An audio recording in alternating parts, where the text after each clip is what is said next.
Bonsoir tout le monde, j'espère que vous allez bien. Bienvenue sur ce live, le défi jour 13 du défi Conscience et Évolution pour célébrer la naissance de l'Académie Conscience et Évolution. J'espère que vous allez très bien en cette fin de journée. Je ne sais pas quelle heure il est, j'ai pas regardé, 19h15. Donc pour ce live du jour 13, aujourd'hui, j'avais envie, j'arrive pas à mettre mon téléphone, j'avais envie de parler des clôtures, de la clôture des accompagnements, parce que si vous avez vu en fait sur un post que j'ai fait il y a quelques jours dans le cadre du défi, en ce moment, je suis en train de clôturer un grand nombre de mes accompagnements individuels que j'appelle les accompagnements classiques. Euh, En fait, si vous voulez, ça fait 5 ans que j'accompagne en cabinet et puis maintenant en visio dans le cadre de thérapie, j'allais dire, plutôt classique à la séance qui sont sur du plus ou moins long terme. Euh, et puis depuis quelques mois, je propose des accompagnements qui sont différents, qui sont beaucoup plus ciblés, donc qui sont ciblés sur ma spécialité en fait, puisque je suis thérapeute, mais je suis spécialiste en identification et en pacification des blessures émotionnelles et en guérison de l'enfant intérieur. Donc aujourd'hui, c'est vrai que si on met de côté les accompagnements que je propose aux thérapeutes, les accompagnements que je propose aujourd'hui aux particuliers, ce sont des accompagnements qui sont des accompagnements sur 5 mois qui sont donc ciblés sur l'identification des blessures et le travail sur ces blessures pour pouvoir les pacifier, changer les scénarios de vie et puis faire de ces blessures des leviers d'évolution, puisque ce sont des blessures certes, mais on peut en faire des outils et des leviers dans nos vies pour justement grandir en conscience et être aligné avec ce que notre âme aussi est venue vivre sur Terre. Euh, donc je propose ce type d'accompagnement aujourd'hui en plus, ce qui fait que les thérapies classiques, je les avais arrêtées.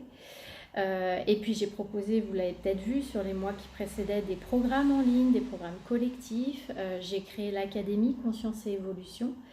Et je suis en train de travailler sur la première formation de cette académie qui va donc s'ouvrir pour février 2022, qui sera la formation cœur, je pense, de cette académie, puisque c'est la formation pour les professionnels de l'accompagnement ou les futurs professionnels de l'accompagnement, une formation à la libération intégrative des blessures émotionnelles et la guérison par l'enfant intérieur.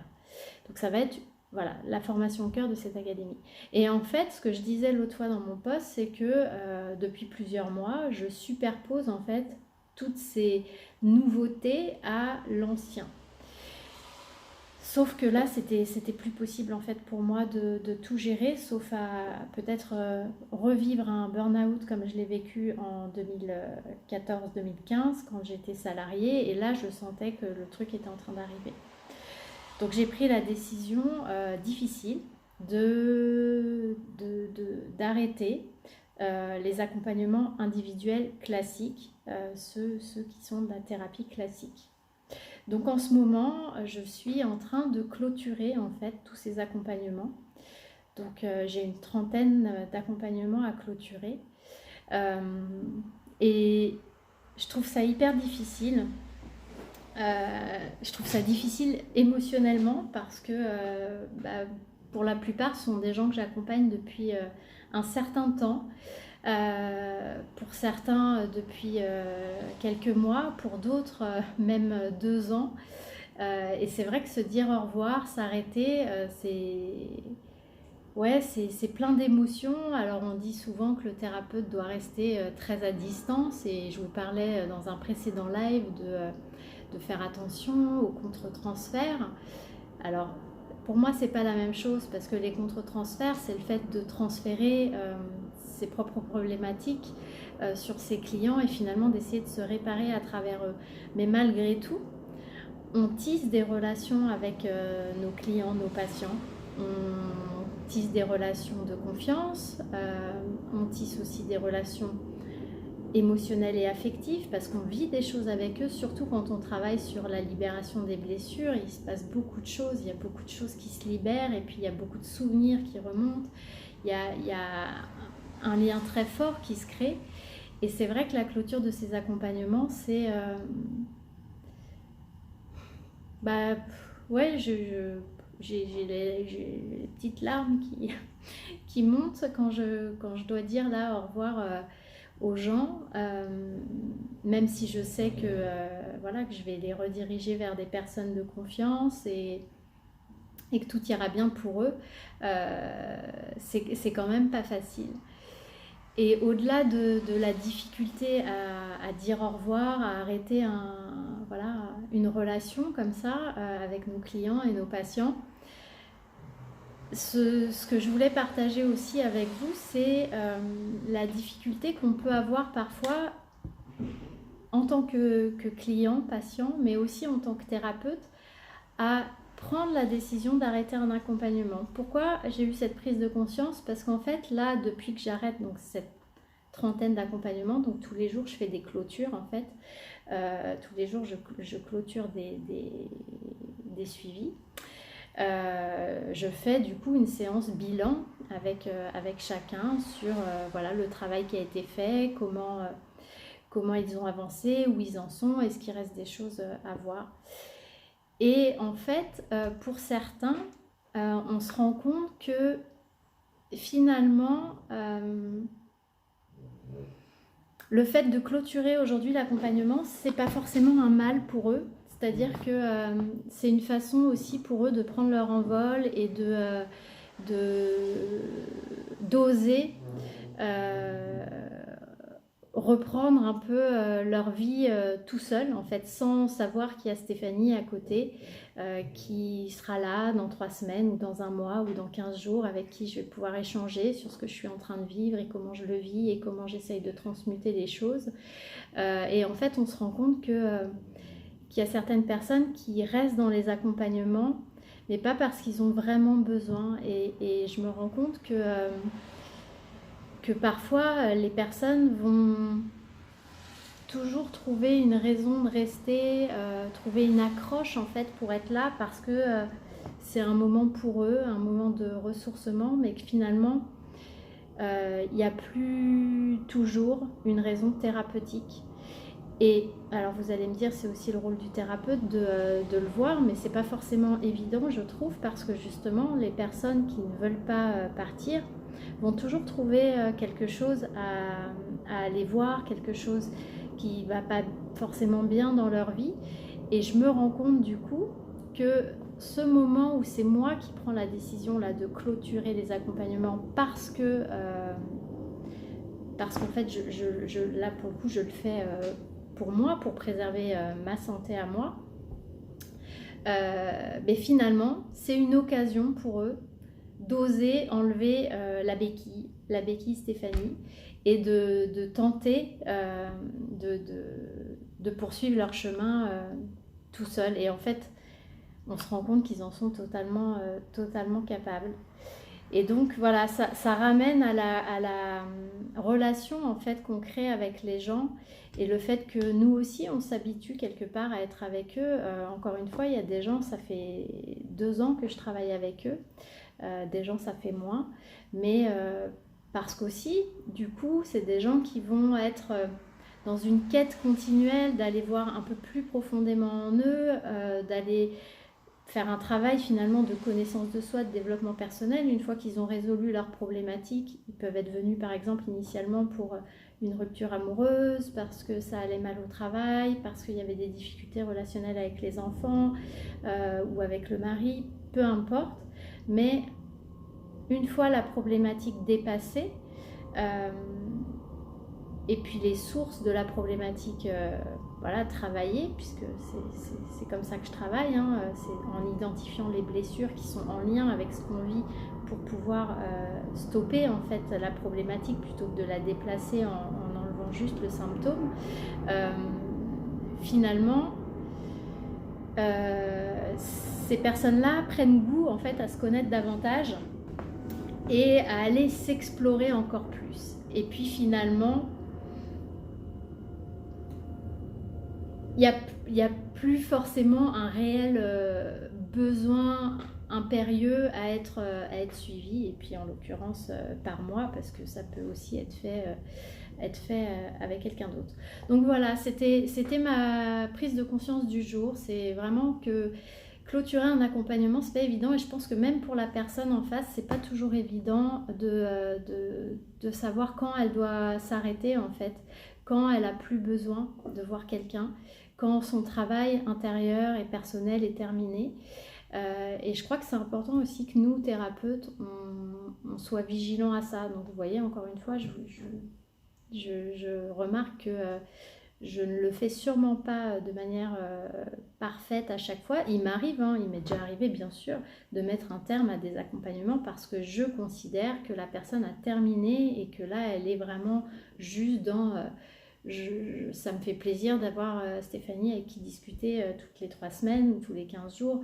Sauf que c'est pas mon job, enfin, moi je suis pas là pour être la copine, je suis une thérapeute. Donc il m'arrive bien évidemment de mettre fin à des accompagnements, mais je me rends compte que quand même parfois il y a encore des gens qui arrivent à rester et à continuer à trouver des problématiques, mais que finalement quand on prend la décision de clôturer, c'est comme un bien pour eux. Et là j'ai des gens pour qui finalement clôturer mes accompagnements, c'est leur permettre aussi d'oser lâcher le lien, d'oser continuer leur route tout seul et de prendre conscience qu'en fait ils en sont capables. Et c'est beau de les voir partir comme ça. Moi ça m'a beaucoup touchée, ça me touche. Tous les accompagnements là que je termine, voilà, c'est beaucoup d'émotions, mais en fait, voilà, qu'ils partent comme ça ou qu'ils partent aussi vers d'autres personnes, puisque certains vont continuer leur travail avec quelqu'un d'autre. C'est vrai que c'est pas facile, je trouve, ces clôtures. C'est pas facile. Et puis là, pour le coup, moi, en ce qui me concerne, vraiment, je clôture voilà, tous les accompagnements individuels classiques. Donc il y a aussi une forme de deuil pour moi, comme dire au revoir à une partie de mon ancienne activité que je prenais plaisir quand même toujours à faire. Mais voilà, aujourd'hui, je prends un chemin un peu différent, et j'en parlais l'autre jour d'ailleurs avec un client qui, voilà, à qui j'annonçais que j'allais arrêter. Et qui me disait, mais en fait je comprends, parce que c'est comme un salarié, à un moment donné, quand on fait la même chose pendant 3-5 ans, on a envie de prendre un autre poste, on a envie d'avoir plus de responsabilités, on a envie de changer d'équipe, de faire des mobilités en interne.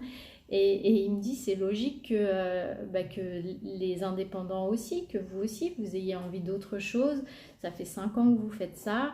Vous avez sûrement envie de mettre en mouvement d'autres projets, de transmettre comme vous avez envie de le faire, etc.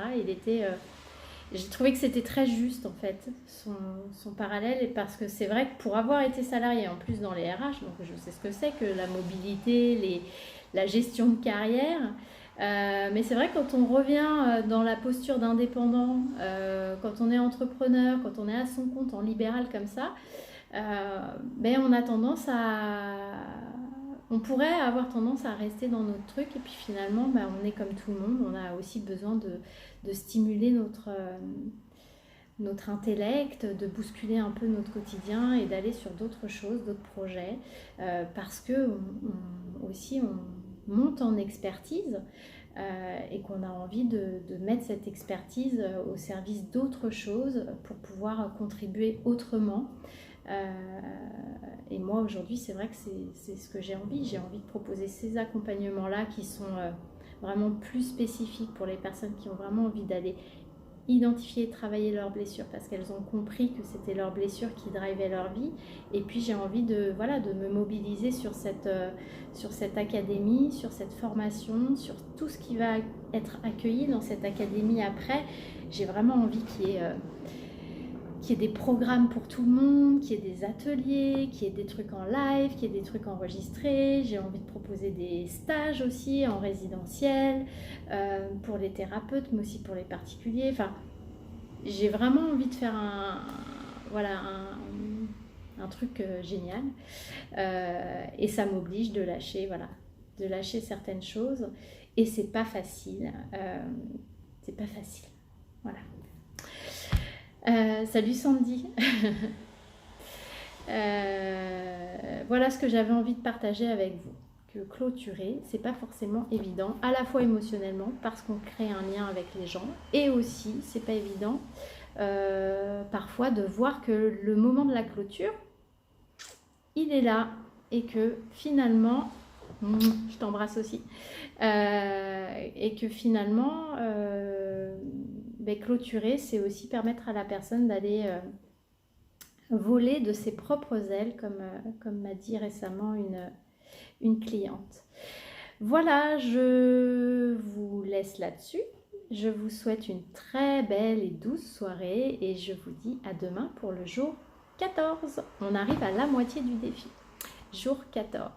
À demain, bonne soirée.